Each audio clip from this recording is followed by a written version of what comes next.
ในการสมัครโบรก MH Market เนาะให้ทุกคนใส่ข้อมูลตามช่องว่างของมันเลยเนาะชื่อนามสกุลเบอร์โทรอีเมลเนาะเดี๋ยวเราจะมายืนยันให้มันส่งข้อความทาง Gmail เนาะกดคลิกเข้าไป แล้วใส่ขอบให้มันถูกกดตกลงเนาะ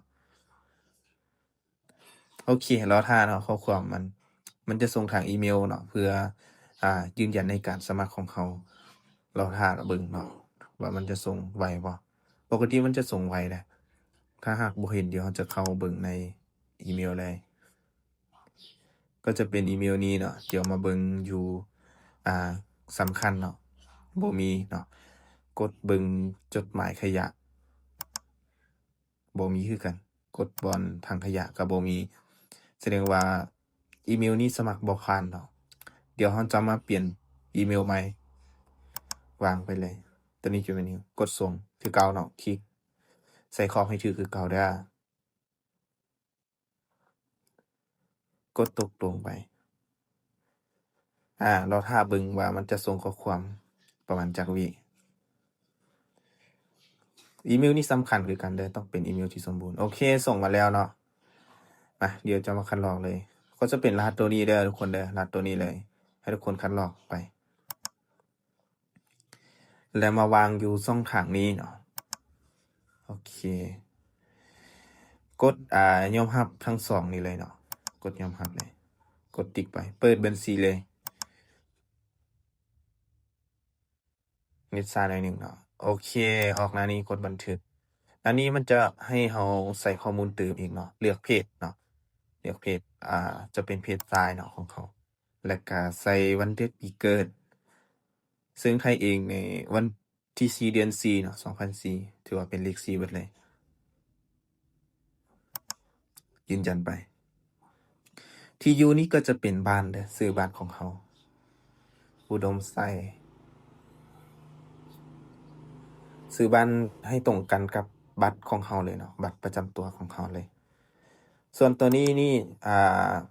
ขึ้นกับความมักของแต่ละคนที่จะใส่เลยเนาะมันมีหลายคะแนนการให้ใส่ให้เลือกเนาะหลายเลย ซึ่งข้อยเองจะเลือกผู้ประกอบอิสระเด้อประกอบอาชีพอิสระเนาะยืนยันไป ตัวที่2คือกันเนาะประกอบอาชีพอิสระ ตัวนี้จะเป็นเงินเนาะเฮาใส่หน่อยก็ได้ค่อยจะใส่200,000เหรียญเลย ตัวนี้จะกดไม่ใช่เนาะแล้วแต่เลยเด้อแล้วแต่ละคน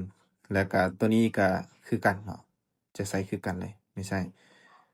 หมายเลขบัตรประจำตัว ตัวนี้นี่เป็นเลขบัตรประจำตัวของเขาเนาะให้ใส่เลยเนาะให้ใส่ให้ถูกเด้อทุกคน ตัวนี้ก็กดไม่ใช่เนาะกดผิดเดียวไปไม่ใช่โอเค หลังจากที่เราใส่ครบแล้วเนาะเราก็จะมาเลือกเบิ่งว่าใส่ถูกแล้วบ่แล้วหลังจากนั้นก็กดคัดไป แล้วมันจะออกอยู่หน้านี้ให้เราประกอบข้อมูลเติมอีกครั้งเนาะก็คือกดคัดไปหน้านี้ก็คือกันเนาะให้เราเซ็นเนาะเซ็นมาเดี๋ยวจะมาเซ็นเลย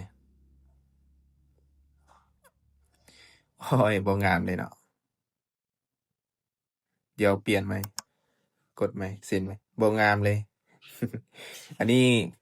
ลายเซ็นนี่ขึ้นกับแต่ละคนเลยเด้มักแนวใดเซ็นแบบนั้นเลย ตามชื่อของตัวเองเลย แล้วก็กดบันทึกคู่ภาพเด้อต้องกดบันทึกลายเซ็นของเขาแล้วก็มันจะตัวนี้จะเป็นรหัสเนาะรหัสผ่านของเรารหัสที่เราสมัครหั่นเนาะใส่เลย ให้จื้อเด้อทุกคนใครที่สมัครถ้าหากว่าคิดว่ายันบ่จื้อเนาะก็สามารถแคปไว้ก็ได้เนาะรหัสตัวนี้จะเป็นหน้าหลักของมัน แล้วก็ตัวนี้จะเป็นรหัสที่2เนาะรหัสที่2จะบ่คือกับรหัสทำอิฐเด้อใส่แตกต่างกันเนาะแต่ว่าเพื่อจื้อง่ายเราใส่แบบคล้ายคือกันก็ได้ แต่บ่ต้องคล้ายเบิดทุกอันเนาะค่อยจะสลับ เปลี่ยนตัวใดตัวหนึ่งนี่แหละโอเค ใส่ตัวแอดนำเนาะเพราะว่ามันให้ใส่ตัวแอดนำโอเค กดแคปไว้เด้อเผื่อลืมไปเนาะเผื่อลืมเนาะแล้วก็เลือกเบิ่งเนาะว่าถูกแล้วบ่กดยอมรับ กดยืนยันอ๋อบ่ได้เนาะถือว่าเราลืมใส่ตัวเทิงนี่เนาะลืมใส่ leverage นี่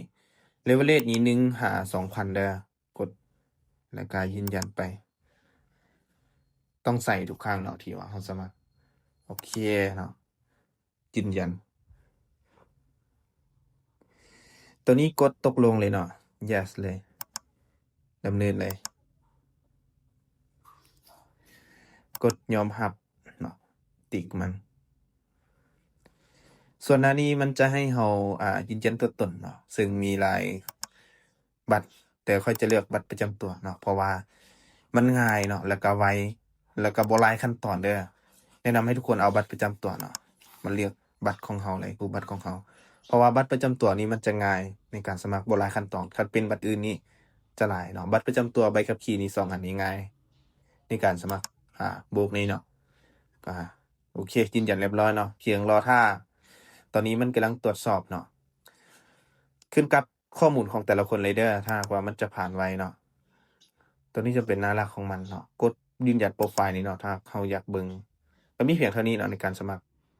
ฝากทุกคนติดตามหน่อยเด้อ